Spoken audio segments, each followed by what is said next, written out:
poder público. Se necesita productos gubernamentales. A ver, ¿se pone la atención a su compañero? ¿Quién? ¿Tú? A fines de la fecha, surgió en Europa Occidental lo que conocemos como Estado-Nación o Estado-Nacional. Apareció como respuesta a una forma de solución a un conjunto de exigencias que se plantearon en esa coyuntura histórica. El primer término, la necesidad económica de crear mercados más amplios que los feudales para abrir el espacio al incremento que había impulsado la producción artesanal y la expansión del comercio.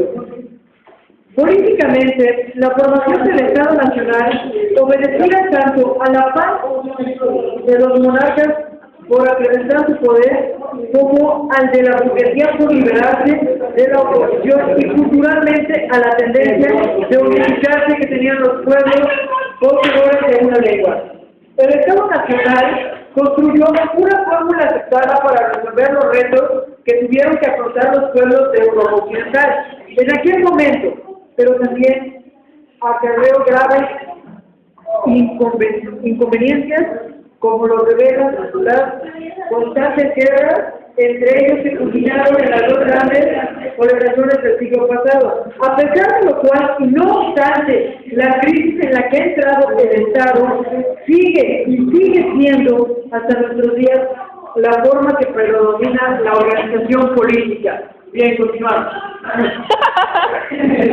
No es una formación universal en la misma Europa Occidental. Países como Alemania e Italia solo se reintegraron como estados nacionales hasta que la segunda mitad del siglo XIX, ya que en ellos se dieron condiciones distintas a las de los demás países.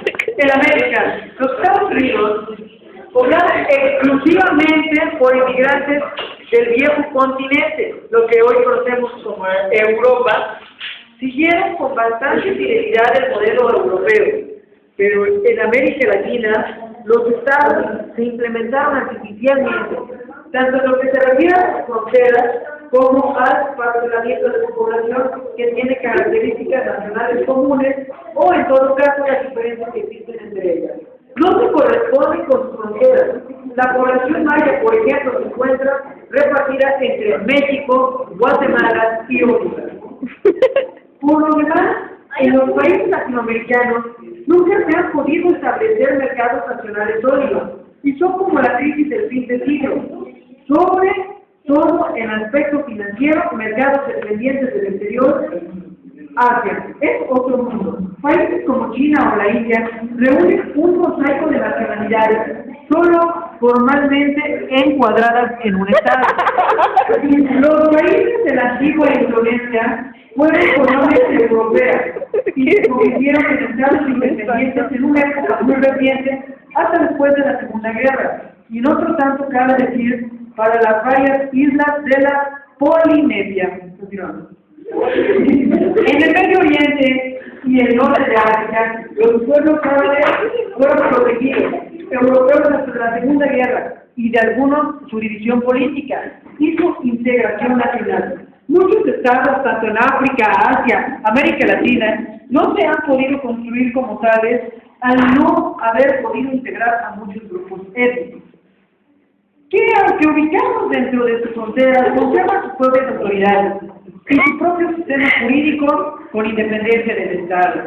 Históricamente, lo mismo ocurrió en muchos países, en los que el Estado Nacional se formó, abarcando varias nacionalidades que fueron sometidas por una nacionalidad dominante, tratando de imponer esta como nacionalidad única. Sin embargo, ahora esas nacionalidades han resurgido, reclamando el reconocimiento de su identidad. Así, varios estados europeos, como la Unión Soviética, Checoslovaquia o Yugoslavia, han desaparecido. En otros países se han procurado satisfacer esas exigencias, otorgando a los grupos nacionales subjuzgados algún grado de autonomía y, por supuesto, modificando la integración del Estado Nacional. Muchas gracias.